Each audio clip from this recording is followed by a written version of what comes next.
This is a micro turbocharger. The compressor wheel is 20 mm across.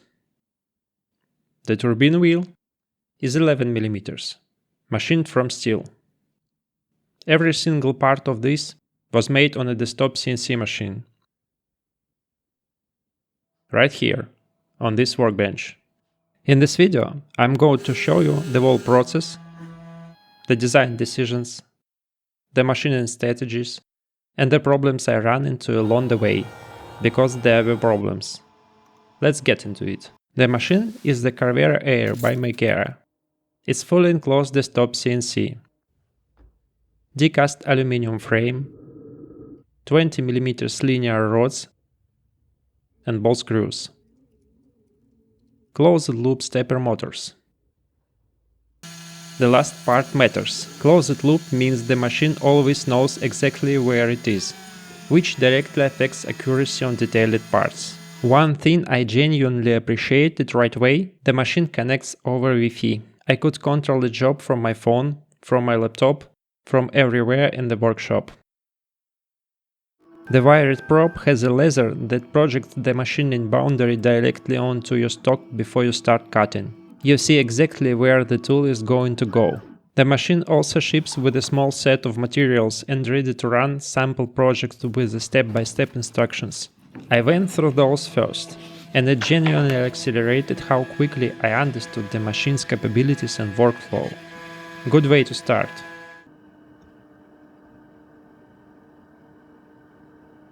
The compressor wheel.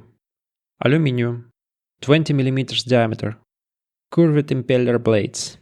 This is the part that compresses the intake air.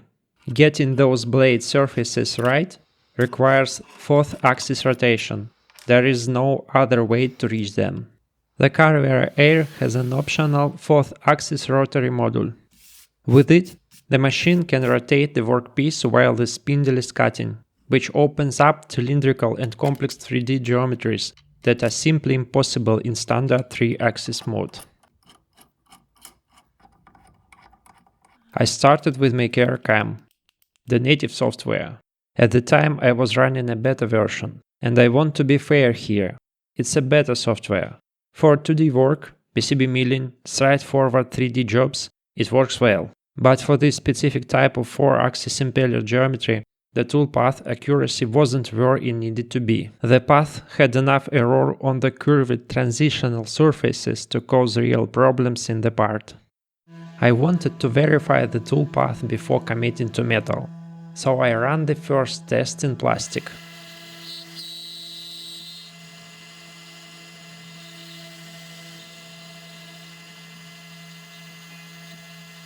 First test. Geometry issues on the blade surfaces. Second test. Same result. The machine was doing exactly what it was told. The instructions were the problem. The solution was to switch to a different CAM application for this operation. Same 3D model, different toolpath generation. Third test. Perfect. I'll note, Carvera CAM is a beta, and this kind of complex 4-axis impeller work is a niche case. For most projects people will run on this machine, it won't be a limitation. And knowing that other standard CAM software works seamlessly with the Carvera Air is actually reassuring. You are not locked into one ecosystem.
With the correct toolpath, the Carvera Air cut the compressor wheel cleanly. Closed-loop motors, ball screw drive, the machine holds its position.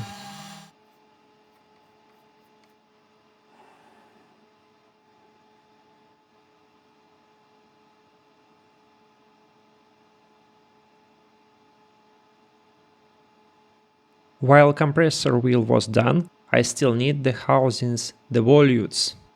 Let me walk you through how those were made, because the machining strategy here is worth explaining. The compressor housing, aluminium, was machined in two setups. First the inside, the volute cavity, the bearing bore, all the mating surfaces.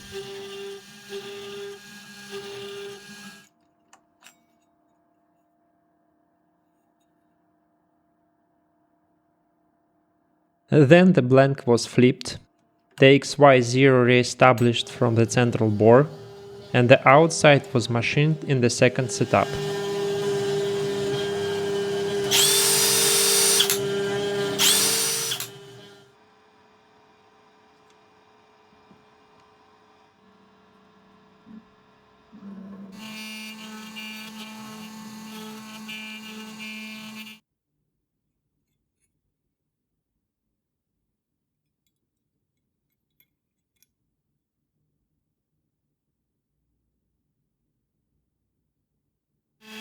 The front half of the compressor housing was done the same way, outside first, then inside.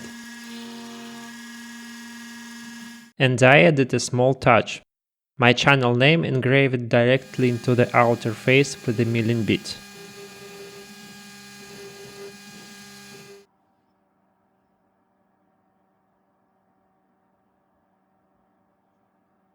The key to getting both halves to align precisely at assembly, all the mating and reference surfaces were machined without moving the workpiece between operations. That was important to me, because every reclamp introduces a small positioning error. On parts this small, I just didn't want to take that risk. Then came the turbine housing. Same geometry, same strategy, but still. And this is where things got complicated. My first instinct was to try the end mills that came with the machine.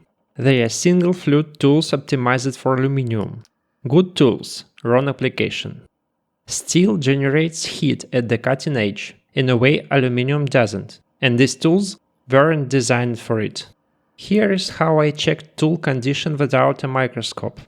A sharp tool leaves a scratch on the fingernail, and worn tool just slides across, no bite at all. While I waited for better tooling to arrive, I used the time to machine the turbine shaft on a lathe.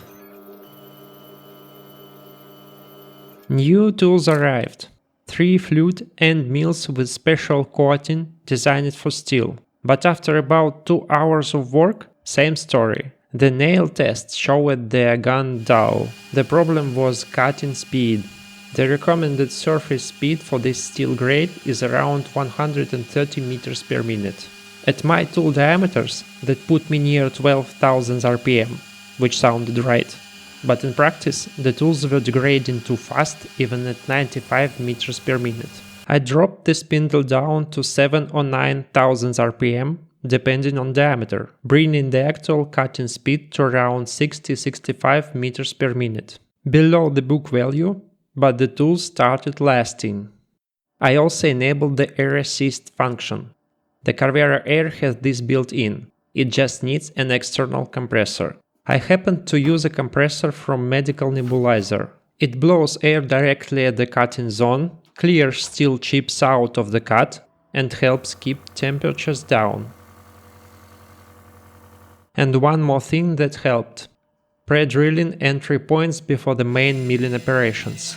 The Carvera Air's spindle is rated at 200 watts. Enough for steel at conservative parameters, but reducing the load on plunge entry makes the whole process smoother and extends tool life. I also briefly tested a 4 flute 5mm end mill at 7000 RPM. and the spindle handled it without complaint. I also tried some other coated for fluid tools near the end of the project, but I didn't get enough runtime on them to draw conclusions on their longevity. That's a test for another day. Eventually, the steel housing came out right. It took more tool changes and more patience than the aluminium work, but it got done.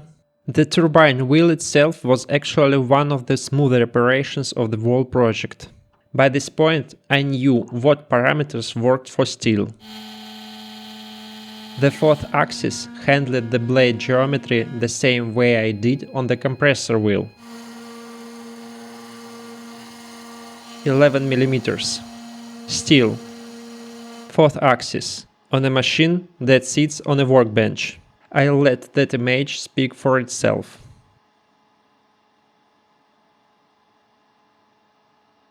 At this point, all the parts were done. The housings and impellers came off the Carvera Air. The few smaller parts, the shaft and some other components, I turned on the lathe.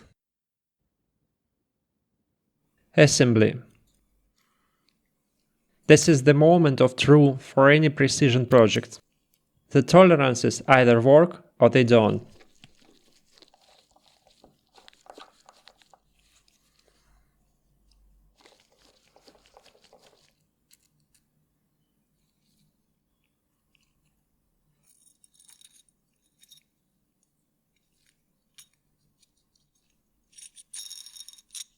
There was some fitting involved. The clearances between the impeller and the housing are teeny, so I had to work carefully to get everything to come together without the wheel touching the walls.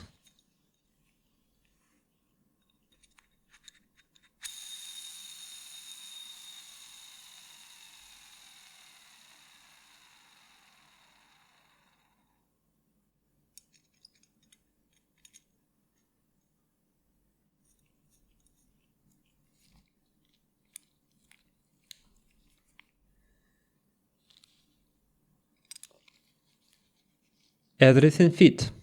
The machining strategy, surfacing all reference faces without reclamping, paid off.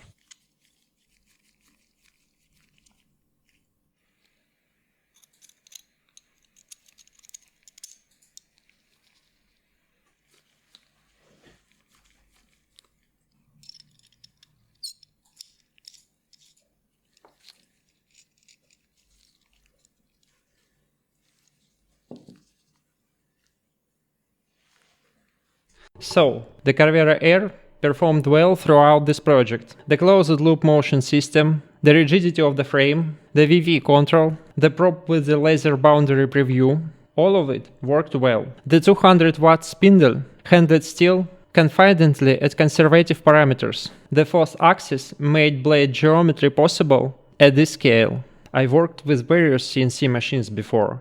This isn't my first time, and I have to say, the rigidity of the Carvera Air is surprised me. In fact, that a machine this size can handle steel the way it did, I didn't expect that. It is not a cheap machine, but there is a lot of good engineering in it. The quick tool change, the build quality, it all adds up. For a desktop machine, it's punched above its weight. If you are interested, there is a link below with a discount. Check it out. Next video we see if this thing actually spins up. Subscribe. You don't want to miss that one.